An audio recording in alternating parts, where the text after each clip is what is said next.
बच्चों, let's read the question. The question says, consider the following two statements and choose the correct choice among the following options given below. Statement 1 says, a solenoid tends to expand when a current passes through it. And statement 2 says, two straight parallel metallic wire carrying current in the same direction repel each other. So statement 1 के according अगर हम लोग की concept देखते हैं तो पहला जो की कॉन्सेप्ट हमारा हो जाएगा वो सोलेनॉइड के बारे में हम लोग समझेंगे। तो सोलेनॉइड क्या होती है कि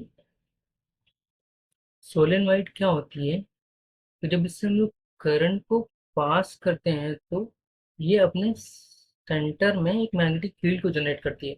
सो ये हमारी सोलेनॉइड होती है। जब इससे कोई करंट आई पास करते हैं तो इसमें एक मैग्नेटिक फील्ड जनरेट होती है, एक मैग्नेटिक फील्ड जनरेट होती है जिसकी वैल्यू जो होती है,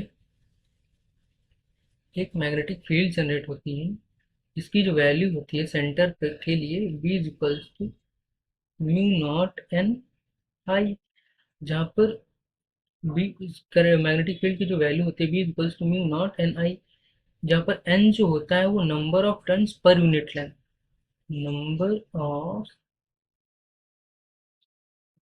टर्न्स पर यूनिट लेंथ होता है। ठीक है, जब इससे करंट पास करते हैं तो ये ना तो कॉन्ट्रैक्ट करता है ना तो एक्सपैंड करता है, no contraction, no contraction and expansion.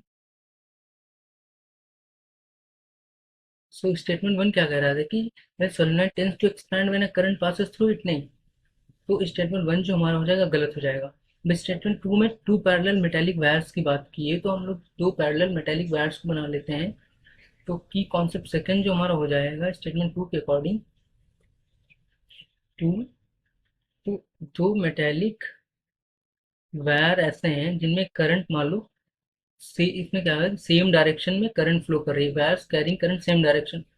सो इसमें मान लो इसमें I1 करंट फ्लो कर रही है, इसमें I2 करंट फ्लो कर रही है और दोनों के बीच में जो डिस्टेंस है वो d डिस्टेंस है। तो दोनों वायर्स पर आप फोर्स पर यूनिट लेंथ एक लगेगा जो कि F/L is equals to mu naught I1 I2 divided by 2 pi d होता है, इसका फॉर्मूला होता है फोर्स का, 2 पाई d ये फोर्स होता है।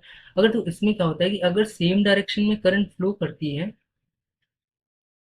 सेम डायरेक्शन में अगर करंट फ्लो करती है तो ये दोनों एक दूसरे को अट्रैक्ट करते हैं, अट्रैक्ट करते हैं। अगर अपोजिट डायरेक्शन में करंट फ्लो करती है, अपोजिट डायरेक्शन में करंट फ्लो करती है तो ये एक दूसरे को रिपेल करते हैं।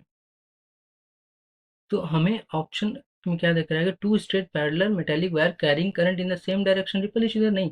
अगर सेम डायरेक्शन में कर रही है तो अट्रैक्ट करेंगे, तो स्टेटमेंट टू भी इनकरेक्ट हो जाएगा। सो जो final answer will be option, final answer will be option B, which says कि statement 1 and statement 2 both are incorrect. I hope you understand it well. Best of luck.